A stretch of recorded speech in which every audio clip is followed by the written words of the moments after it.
നമസ്കാരം. റാഫ്റ്റോ ക്രിക്കറ്റിലേക്ക് എവർക്കും സ്വാഗതം. IPLൻ്റെ ആവേശവും ആരവവും ഇന്നലത്തെ ഓപ്ഷനെ തുടർന്ന് വല്ലാതെ അങ്ങ് ഉയർന്നു നിൽക്കുകയാണ്. പക്ഷേ അതിനിടയ്ക്ക് നമ്മൾ മറന്നു പോകരുതാത്തൊരു കാര്യമുണ്ട്. ഇന്ത്യയും സൗത്ത് ആഫ്രിക്കയും തമ്മിലുള്ള T20 പരമ്പരയിലെ 4ാമത്തെ മത്സരം ഇന്നാണ് നടക്കുന്നത്. ലക്നൗവിലാണ് കളി.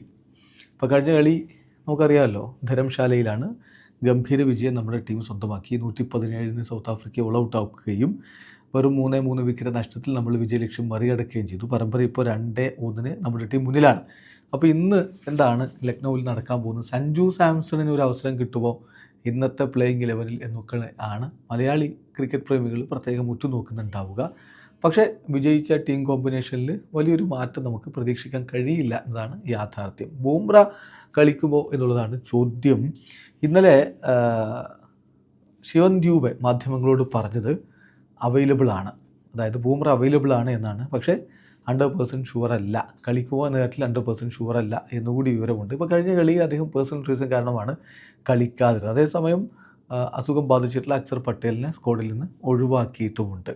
അപ്പോൾ അതുകൊണ്ട് തന്നെ ബൂംറ വരികയാണെങ്കിൽ സ്ക്വാഡിലൊരു മാറ്റം ഉണ്ടാകും. അല്ലെങ്കിൽ പിന്നെ ഇങ്ങനെയുള്ളൊരു സ്ക്വാഡാണ്, ഒരു പ്ലേയിങ് 11 നമ്മൾ പ്രതീക്ഷിക്കുന്നത്. അഭിഷേക് ശർമ്മ ശുഭ്മൻ ഗില്ല് ഓപ്പൺ ചെയ്യും. സൂര്യകുമാർ യാദവ്, തിലക് വർമ്മ, ജിതേഷ് ശർമ്മ, ഹാർദിക് പാണ്ഡ്യ, ശിവൻ ദ്യൂബെ, ഹർഷിത് റാണ, അർഷ്ദീപ് സിംഗ്, കുൽദീപ് യാദവ്, വരുൺ ചക്രവർത്തി. ഈ ഒരു പ്ലേയിങ് 11 നമ്മൾ പ്രതീക്ഷിക്കുന്നത്. സഞ്ജുവിന് ഇന്നും അവസരം ലഭിക്കാനുള്ള സാധ്യത കുറവാണ്. അതേസമയം സൗത്ത് ആഫ്രിക്ക എന്ത് മാറ്റങ്ങൾ വരുത്തും എന്നുള്ളത് നമുക്ക് പ്രിഡിക്റ്റ് ചെയ്യുക അത്ര എളുപ്പമല്ല. അവരുടെ ഒരു രീതി അതാണ്. ലക്നൗവിലും അതിന് മാറ്റമൊന്നും ഉണ്ടാകും നമ്മൾ കരുതുന്നില്ല. QDKയും അതുപോലെ തന്നെ റീസ ഹെൻഡ്രിക്സും ചേർന്ന് ഓപ്പൺ ചെയ്യും. പിന്നാലെ Aiden Markram, then Dewald Brevis, David Miller, Donovan Ferreira, Marco Jansen, Corbin Bosch, പിന്നെ ജോർജ് ലിൻഡയോ അല്ലെങ്കിൽ കേശവ് മഹാരാജോ എത്താനുള്ള സാധ്യത. പിന്നെ പിച്ചിൻ്റെ സ്വഭാവം വെച്ച് അൻഡ്രിക് നോർക്കിയെ കളിപ്പിക്കാനും സാധ്യതയുണ്ട്. അതിൻ്റെ കാരണം ഞാൻ പറയാം, പിച്ചിൻ്റെ സ്വഭാവം പറയുമ്പോൾ പറയാം. ദെൻ ലുങ്കി എങ്കീഡി, ഒട്നെൽ ബാറ്റ്മാൻ, ഇതാണ് നമ്മൾ പ്രതീക്ഷിക്കുന്ന സൗത്ത് ആഫ്രിക്കയുടെ ഒരു പ്ലേയിങ് 11. പിച്ചിൻ്റെ സ്വഭാവം എന്ന് പറഞ്ഞാൽ ധരംശാലയിൽ അത്ര ഇല്ലെങ്കിലും ഇവിടെ ഇപ്പോഴും ലക്നൗവിലും നല്ല തണുപ്പാണ്.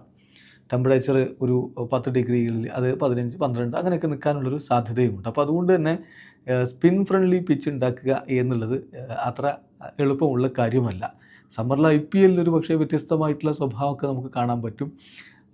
അതായത് ഫസ്റ്റ് ബാറ്റ് ചെയ്തിട്ട് ഡിഫെൻഡ് ചെയ്ത് നിൽക്കുന്നതൊക്കെ നമ്മൾ അവിടെ ചില ഘട്ടങ്ങളിലൊക്കെ കണ്ടിട്ടുണ്ട്. പക്ഷേ ലക്നൗ സ്റ്റേഡിയത്തിൽ ഈ സമയത്ത് അത്ര എളുപ്പമല്ല കാര്യങ്ങൾ. പ്രത്യേകിച്ച് നല്ല രൂപത്തിൽ ഡ്യൂ ഉണ്ടാകും എന്നാണ് പ്രതീക്ഷിക്കപ്പെടുന്നത്. അതുകൊണ്ട് ഡിഫെൻഡ് ചെയ്യുക എന്നുള്ളത് എളുപ്പമല്ല. ടീമുകൾ ഒരു പക്ഷേ ടോസ് കിട്ടിയാൽ രണ്ടാമത് ബാറ്റിംഗ് ചൂസ് ചെയ്യാൻ, അതായത് ആദ്യം ബൗൾ ചെയ്യാനുള്ള സാധ്യത ഇപ്പോൾ ഇവിടെ എന്തായാലും കൂടുതലാണ്. അപ്പോൾ ഇതാണ് പിച്ചിൻ്റെ ഒരു സ്വഭാവം. സോ പേസ് ബൗളിങ്ങിന് കുറച്ച് സപ്പോർട്ട് നമ്മൾ പ്രതീക്ഷിക്കുന്നുണ്ട്. അപ്പോൾ ഇന്നത്തെ മത്സരം കൂടി വിജയിച്ചാൽ പരമ്പര പൂർണ്ണമായിട്ട് നമ്മുടെ കയ്യിലിരിക്കും. അതിന് സാധിക്കട്ടെ നമ്മുടെ ടീമിന്. വീഡിയോ അവസാനിക്കുന്നു. ക്രിക്കറ്റ് ലോകത്തെ കൂടുതൽ വിശേഷങ്ങളുമായി റാഫ്റ്റോക്സ് എത്താം.